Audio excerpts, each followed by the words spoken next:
The greatest team to have ever played the beautiful games, Europa League journey continues tomorrow evening against Fenerbahce. And this one is going to be delicious because we are facing the one, the only Jose Mourinho. Yes, that's right. The calm, calculated killer, Erik ten Hag, is set to face the special one, the king of shizhousery, Jose Mourinho. We desperately need to build on our performance against Porto, Aston Villa and Brentford, but will we do it? It wouldn't be an Old Truthford preview without doing a cheeky bit of XG analysis, so first let's look at Fenerbahce. When we look at all of their results this season, we're looking at 6 wins, 4 draws and 1 loss. However, what are the stats behind the stats?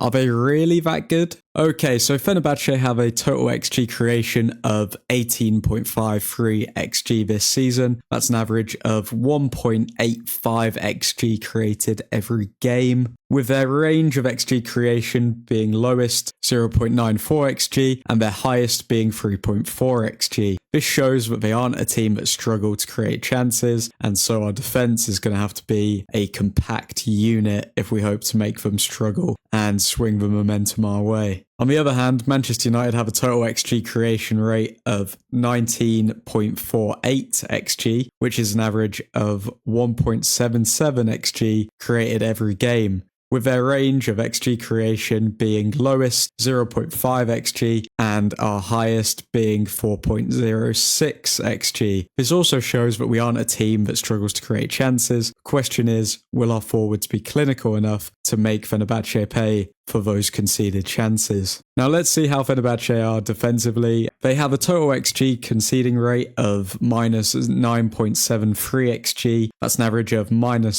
0.97 conceded every game, with their range of XG conceded being lowest minus 0.27 and their highest being minus 2.27. This tells us that they do have a strong defensive unit for the most part. However, they are susceptible to switching off and conceding a bunch of chances if things don't go their way. Now it's time for the painful bit. Let's look at United's defensive XG. So we have a total XG conceding rate of minus 15.14 XG. That's an average of minus 1.37 XG conceded every game, with our range of XG conceded being lowest minus 0.07 XG, albeit that was against Barnsley, and our highest being minus 4.59 XG. I don't think I need to tell you what this means. Defensively, we're in absolute shambles. We've conceded more than 1 XG in over half the games we've played this season, and we're going to need to be much more secure if we want to get out of Turkey with the 3 points. So unfortunately, on XG paper, Mourinho's Fenerbahce should beat us. However, when you factor in the opposition faced, it's much closer than you think. Interestingly as well, only FC Twente and St. Gilloy have created more XG than Fenerbahce this season. Both games happening in the Europa League. Will Jose's men bottle it in Europe again? Manchester United returned to winning ways against Brentford last weekend, with it being our first win since Barnsley, which happened over a month ago, believe it or not. We conceded in the first half to come back stronger in the second half. Now the positive is that we have shown we can come back from being a goal down, which we hadn't yet shown this season. However, the defensive issues are still apparent.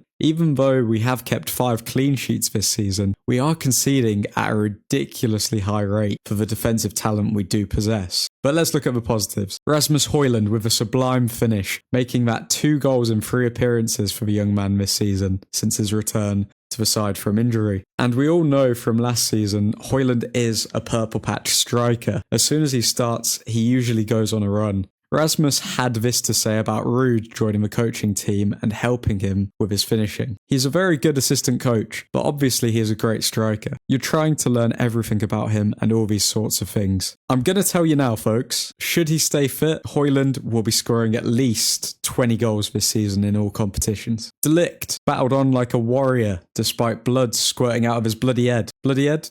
Get it? We like to have fun here. We like to have fun. Marcus Rashford picking up the assist from a great cross, which, by the way, means Rashford has 40 Premier League assists for United. The only Manchester United wingers with more are Ryan Giggs at 160 and David Beckham at 80. And yet, he's been branded as a selfish player in the past, including last season by a lot of the fan base. Bruno Fernandes back to form, doing his usual Magnifico tings, creating the opportunity for Højlund to finish with a fancy little flick after coming under a lot of stick over the past few weeks, with a bunch of fans calling for him to be dropped. Although they will be getting their wish tomorrow night, as he is missing the game through suspension. Garnacho with a finish to rival Højlund's. First touch from Rashford's cross at the start of the second half to really increase the tempo of the side, showing an all-round great wing game as well. He just needs to work on his finishing and he will be absolutely unstoppable. Casemiro with arguably his best game all season, keeping it simple, creating chances while also covering the back line. Johnny Evans, the GOAT of the game, putting in performances like that despite being 279 years of age. It's insane. Unfortunately, he is injured for the match tomorrow. But still, Ten Hag had this to say on the Brentford performance. We really believe we are going in the right direction. And I would say to all the writers, let's be patient throughout the season because we will see how we end. We are quite convinced. Menacing words from Ten Hag, but he's right. It ain't over till it's over. Now let's talk about the special elephant in the room, Jose Mourinho. Jose has had a few things to say going into this match, but before we go into them, let's look at our head-to-head record against Mourinho. We've played 24 games against the man, lost 10 of them, drawn 9 and won 5. This isn't looking too promising, is it? Not to be a negative Nelly, but it would be so United after having just won a game to then draw or lose to Jose Mourinho, the former United manager in the Europa League. The headlines just write themselves, don't they? Do I think Ten Hag will be sacked should we lose to Jose? No, I do not. Will all the bottom-feeding fan channels and news outlets call for his head, saying the predictable lines such as, "We should have kept Mourinho"? Yes.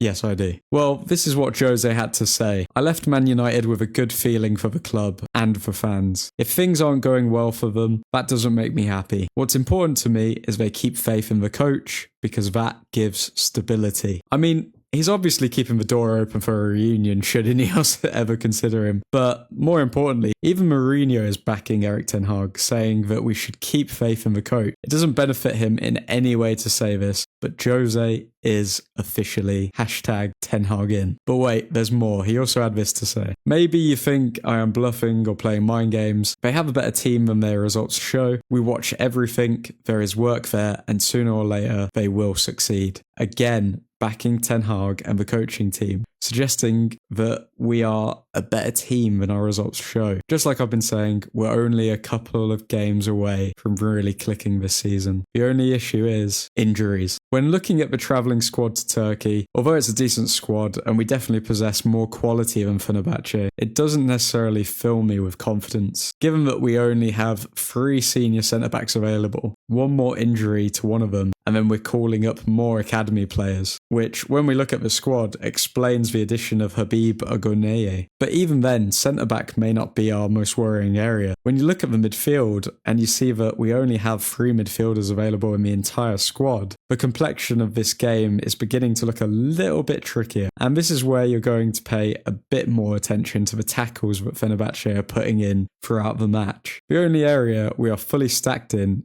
is our attack. That has arguably been the area of the pitch that has most underperformed this season, missing big chance after big chance. So this really is their time to shine. We need to be clinical because should we go a goal down and pick up another injury, this could be an extremely long and disappointing night for United. Another issue we have is that we're almost definitely going to have to see Diogo Dalot at left back. Now, for anyone who has been watching videos on the channel and joining the live streams, it's fair to say I'm not the biggest Diogo Dalot fan in the world. I don't believe he's a very good defender, and I think he actually leaves us quite vulnerable in defence. Do I think that Jose Mourinho, the man who brought Dalot to United, will know this and target Dalot when he's playing left back? Yes. Yes, I do. So I'm praying that he has somehow learned how to defend in the past few days. Otherwise, we're going to be in a lot of trouble. I believe in you, Dalot. Please, admin starting 11. This is the starting 11 I would personally go with before the match. I feel as though this would provide the most balance, and although it kills me to put Dalot at left back, we have no other option. And that's what it comes down to, ladies and gents. Our forwards are going to have to be on their game because the midfield's legs will give out eventually and our defence is almost bound to concede at least 1 goal. I'm going for a cheeky 3-1 victory with Rasmus Højlund to score. I will be live streaming for the match, so if you're free, pop by. If you enjoyed this video, subscribe, drop a like, and let's keep Happy FC going. Really appreciate you tuning in, and Godspeed.